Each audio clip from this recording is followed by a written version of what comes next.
She laughed. Why would I delete my dating apps? We're not that serious. After 18 months together. I said, good point. Then I reactivated mine and matched with her sister.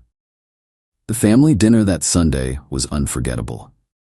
Original post I, 31 male, discovered something about my girlfriend Melissa, 29, that completely shifted my perspective on our relationship.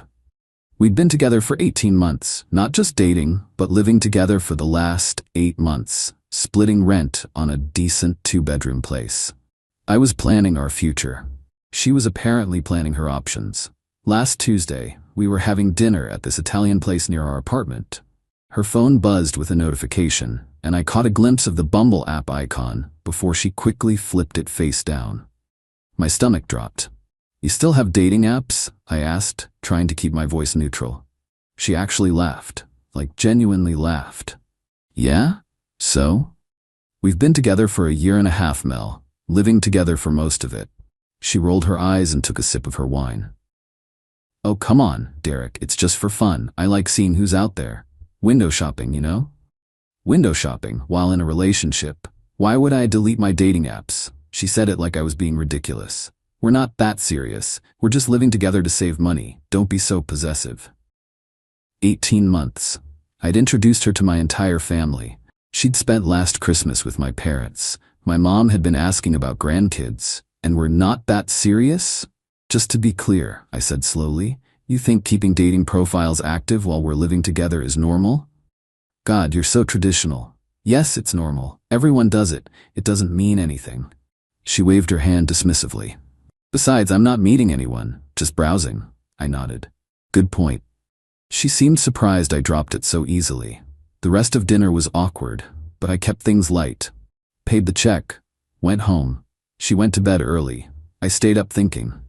If we weren't that serious after 18 months of my commitment, then what was I doing? I deleted everything 3 months into dating her. Thought we were building something. Apparently I was just a convenient roommate with benefits while she kept her options open. Fine. Two can play this game. Wednesday morning, while Melissa was at work, I re-downloaded Tinder, Bumble, and Hinge. Updated my profiles with recent photos, the ones from my cousin's wedding where I actually looked decent. Within an hour, matches started rolling in. Then I saw her. Nina, 26, Melissa's younger sister. Now, context. Nina and I always got along great. She was funnier than Melissa, more laid back, and honestly, we had more in common. She was into gaming, loved the same shows I did, and didn't take herself too seriously. But she was my girlfriend's sister, so obviously boundaries existed. Or they did, until Melissa decided we weren't that serious. Nina had super liked me on Bumble. I stared at the screen for a solid minute, then I matched back. Her message came instantly. LMAO, Derek? What are you doing on here? Me. Same thing as your sister, apparently. Keeping my options open, we're not that serious according to her. Wait. Ask her about it. She thinks it's totally normal to stay on dating apps while living with someone. That's messed up. She told me you guys were practically engaged. News to me. Anyway, weird matching with you. Should probably unmatch. Probably, unless... Kidding. Unless... We texted for 3 hours. She told me Melissa had been bragging to their family about how committed I was, how I was husband material, while apparently keeping her profile active the entire time. Nina had actually thought it was weird her sister was on the apps, but assumed they were old profiles. Nina, Sunday dinner is going to be interesting. Sunday dinner? Family dinner at my parents'. Mel didn't tell you? She confirmed yesterday we're both coming. I hadn't been told anything about Sunday dinner. Interesting. Nina, you should still come. Would be hilarious. That would be chaos. Exactly. Thursday, Melissa acted completely normal, even extra affectionate. Made my favorite dinner, suggested we watch a movie together. Never mentioned Sunday dinner. I played along, waiting. Friday afternoon, she finally brought it up. Oh, by the way, dinner at my parents' Sunday, 6 p.m. Wear something nice. Sure, I said, looking forward to it. Saturday, Nina texted, we still on for tomorrow's chaos? Me, your sister has no idea what's coming. Good, she had this coming. BW, I'm wearing that red dress you complimented at Christmas. The game was on. Update 1. The dinner Sunday arrived faster than expected. Melissa spent 2 hours getting ready, constantly asking if she looked good. I told her she did. She was wearing this designer dress I'd bought her for her birthday. $300, I'll never see again, but whatever. The drive to her parents' house was normal. She talked about work, complained about her boss, scrolled through her phone at red lights. I saw the Hinge notification pop up. She quickly swiped it away. We pulled up to the house at 5:45. Nina's car was already there. Melissa's mom, Gloria, greeted us at the door with huge hugs. Her dad, Frank, shook my hand with his usual too firm grip. "Derek, good to see you, son." Son. Right. Nina was in the living room, and damn, she wasn't lying about the red dress. She looked incredible. She gave me a hug that lasted just a second too long, her perfume definitely different from what I remembered. "Derek, so good to see you," she said with a smile that promised chaos. "How've you been?"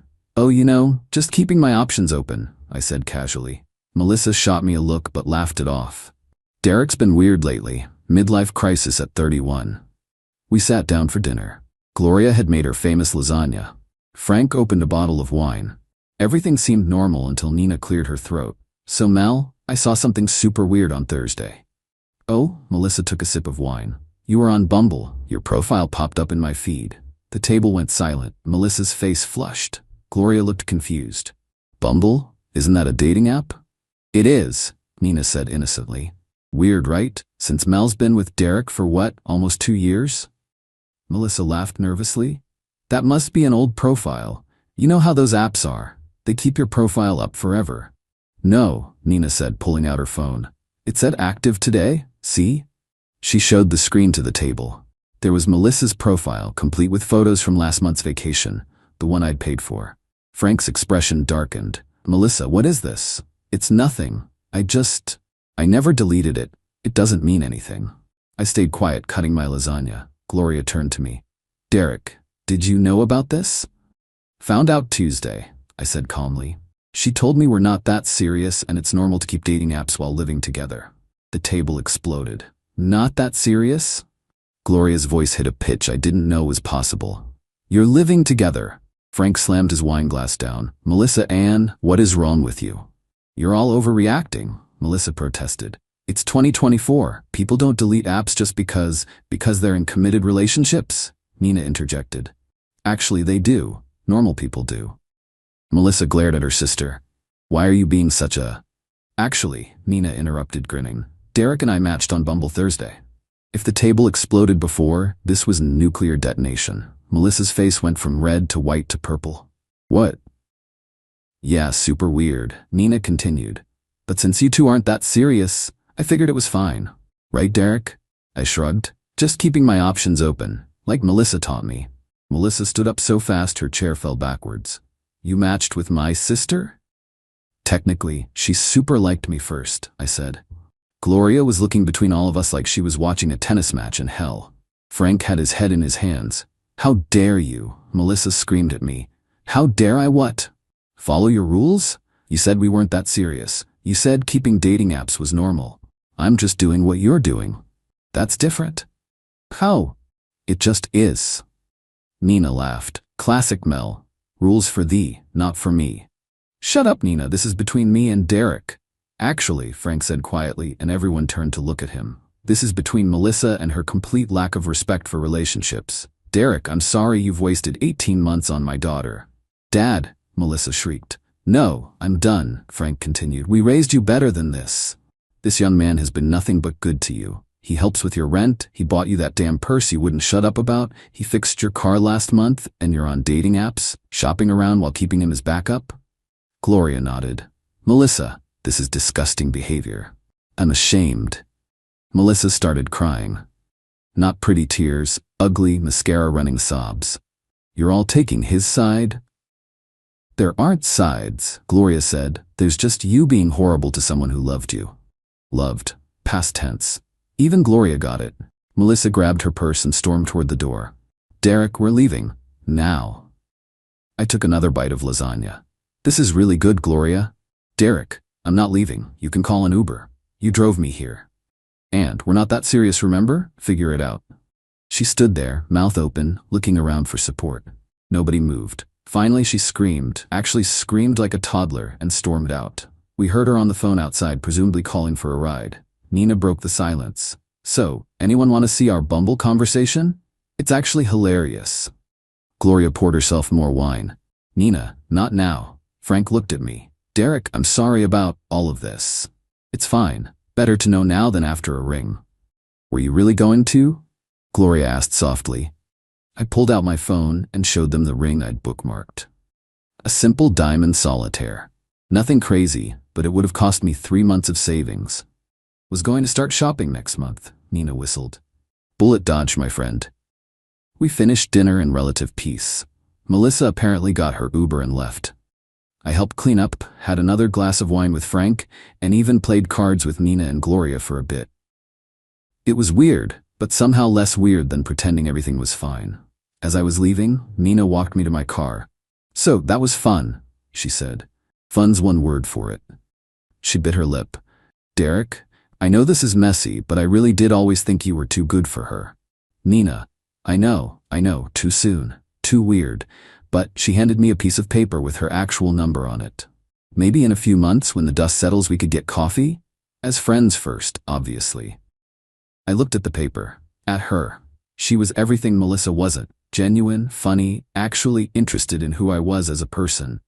Maybe, I said. Let me deal with the aftermath first, she smiled. Fair. Sorry about my sister being, well, herself. You super liked me before you knew about the dating app thing. She blushed. Temporary insanity. You were supposed to swipe left like a good boyfriend. Good thing I'm not that serious of a boyfriend, apparently. We both laughed. It felt good to laugh. Update 2. The meltdown. Got home around 10 p.m. Sunday night. Melissa's stuff was everywhere, but she wasn't there. Good. I grabbed a beer and started thinking about next steps. Monday morning, 6 a.m. she came home. Still in the same dress, makeup destroyed, looking like she'd been crying all night. We need to talk, she said. No, we don't. You need to find a new place to live. Derek, please. I made a mistake. No, you made a choice. For 18 months, apparently. She started crying again. It didn't mean anything. I never met anyone.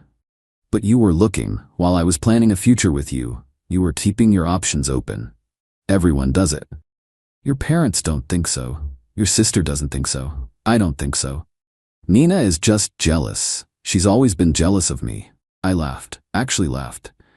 Jealous of what? Your inability to commit? Your entitlement? Your complete lack of respect for others? How dare you match with her? The same way you dared to stay on 3 different dating apps while living with me. Except I did it for 3 days. You did it for our entire relationship. She tried a different approach. Got closer, put her hand on my chest. Baby, we can work through this. Couples counseling? I'll delete the apps right now, see? She pulled out her phone, making a show of deleting them. Too late, Mel. Way too late. You're really throwing away everything we built for one mistake? We didn't build anything. I built a relationship while you kept a foot out the door. And it wasn't one mistake. It was 547 days of choosing to keep those apps. That's 547 daily decisions to disrespect our relationship. You counted? I did the math, yeah. She got angry again. Fine, you want me out? I'm taking everything I bought. Take it all. I don't want anything with your energy on it. She started grabbing random stuff, claiming she bought things I knew I'd purchased. I didn't argue, just wanted her gone. What about rent? I paid half. You paid a third, actually. I have the Venmo receipts. But sure, I'll give you the week back. I transferred her $400. There, we're square. That's it? After everything? What everything? We weren't that serious, remember? She screamed again and threw a coffee mug at the wall. It shattered. You'll pay for that too. I said calmly. $30 for the mug, $50 for the security deposit hit. I hate you. Cool, hate me from somewhere else. The real meltdown came Tuesday when she realized I'd already told our mutual friends what happened. See, while she was having her Monday morning tantrum, I'd sent a group text with screenshots of her dating profiles and her "we're not that serious" quotes. Preemptive strike against whatever narrative she was planning. My phone blew up with messages. Dude, 18 months? That's cold. She was on apps the whole time? Team Derek, that's messed up. Her best friend Qley even texted me privately. I told her to delete those apps months ago. She said she had. I'm sorry, Derek. By Tuesday afternoon, Melissa was in full damage control mode. Posted on social media about toxic relationships and controlling men who spy on their girlfriends. Nobody bought it, especially after Nina commented, "Sis, you literally showed me your Hinge matches last month talking about your backup plans. Stop lying." The comments section turned into a bloodbath. Their cousins, mutual friends, even her coworker added their 2 cents. Turns out, I wasn't the only one who'd noticed her sketchy behavior. Wednesday, she tried getting her stuff while I was at work. Building management called me. "Mr. Rodriguez is here saying she needs to get into your apartment. She's not on the lease and no longer lives here. Do not let her in." "Understood, Mr. Chen."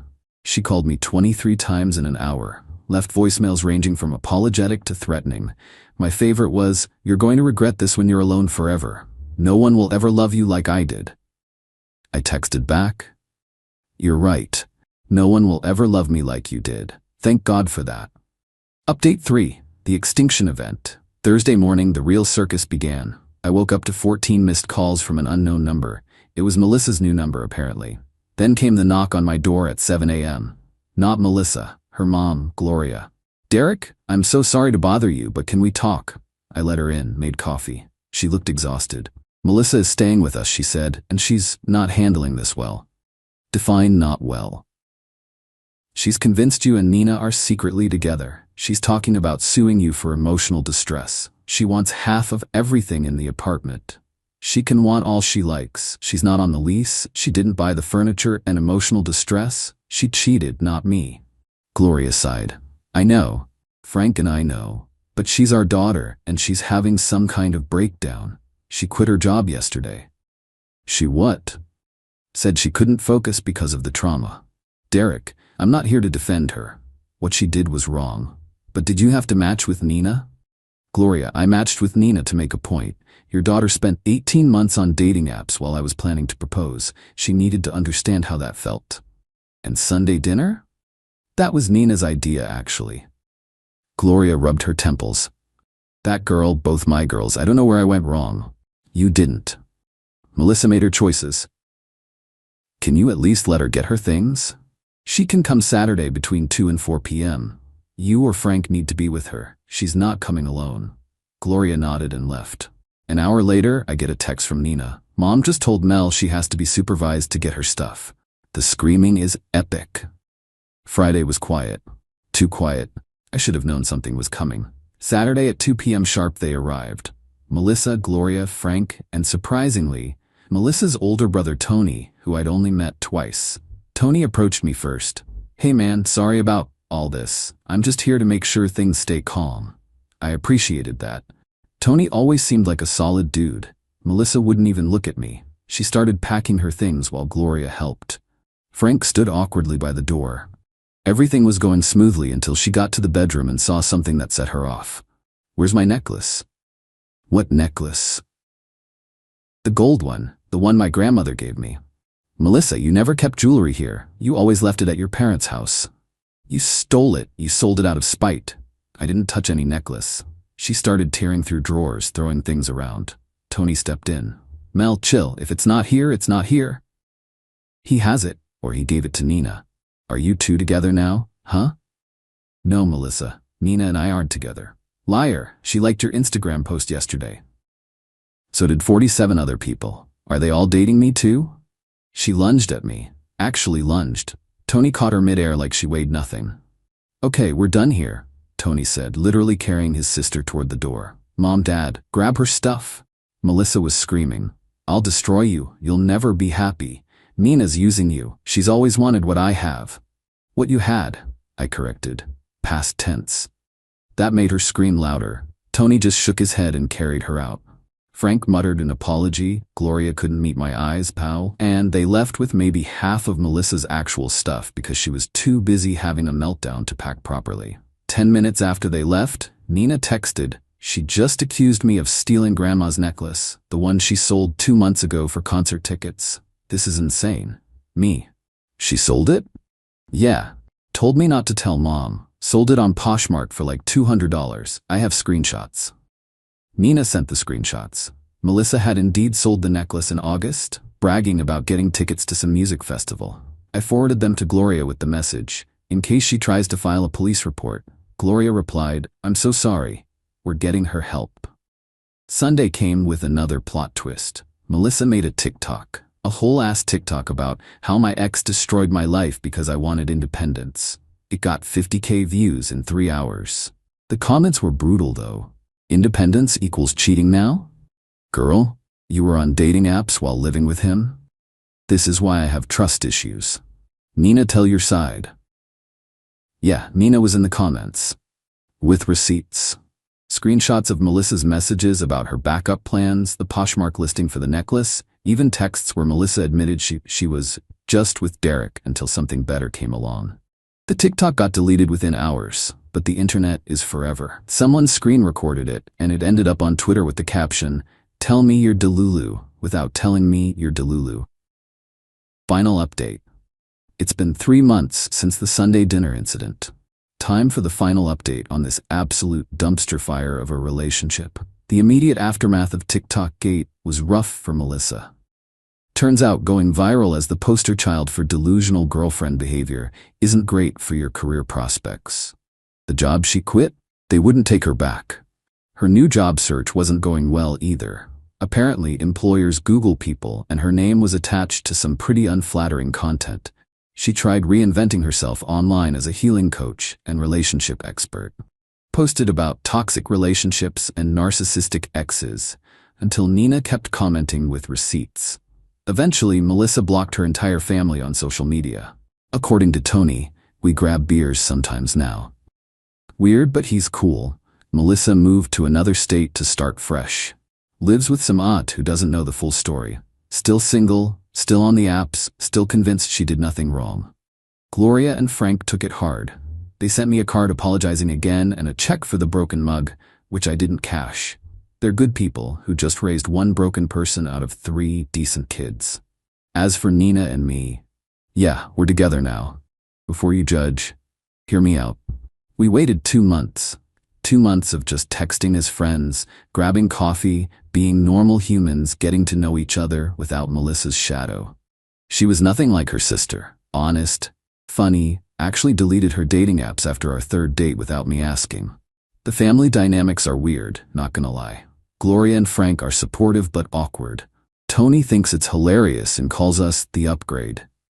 Melissa found out last month through a cousin's Instagram story and sent Nina a novel-length text about betrayal and sister code.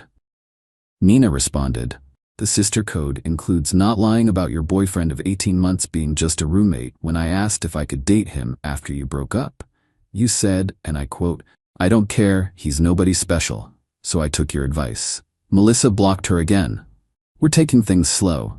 No moving in together anytime soon, both of us maintaining our own spaces." We joke that Melissa actually did us a favor. I never would have seen Nina as an option if her sister hadn't nuked our relationship so spectacularly. My trust issues are real though. I check dating apps randomly, just to make sure. Nina knows, doesn't take it personally, shows me her phone whenever I'm feeling anxious. She gets it. She saw what her sister put me through. The best revenge? I'm genuinely happy. Not pretend Instagram happy, but actually content. Found someone who thinks deleting dating apps after becoming exclusive is just basic respect. Wild concept, right? Melissa, if you're reading this, and I know you are because Nina says you still search my name weekly, I want to thank you. Thank you for showing me exactly what I don't want in a partner. Thank you for the 18-month masterclass in red flags. And thank you for being so awful that your sister looked like an angel in comparison. Oh, and that ring I was going to buy. I put that money into index funds instead. Already up 12%. Better ROI than a failed engagement. To everyone who followed this saga, thanks for the support. The messages calling me king were cringe but appreciated. The ones calling me an asshole for dating Nina? Yeah, fair. It's messy. But sometimes messy leads to something better. Gloria makes lasagna for us once a month now. Frank taught me his secret poker moves. Tony and I are in a fantasy football league. And Nina? She deletes her social media apps when we're on dates, so she's actually present. Turns out the best revenge isn't elaborate. It's just living better without them. Peace out. P.S. Melissa's Hinge profile is still active. Some things never change.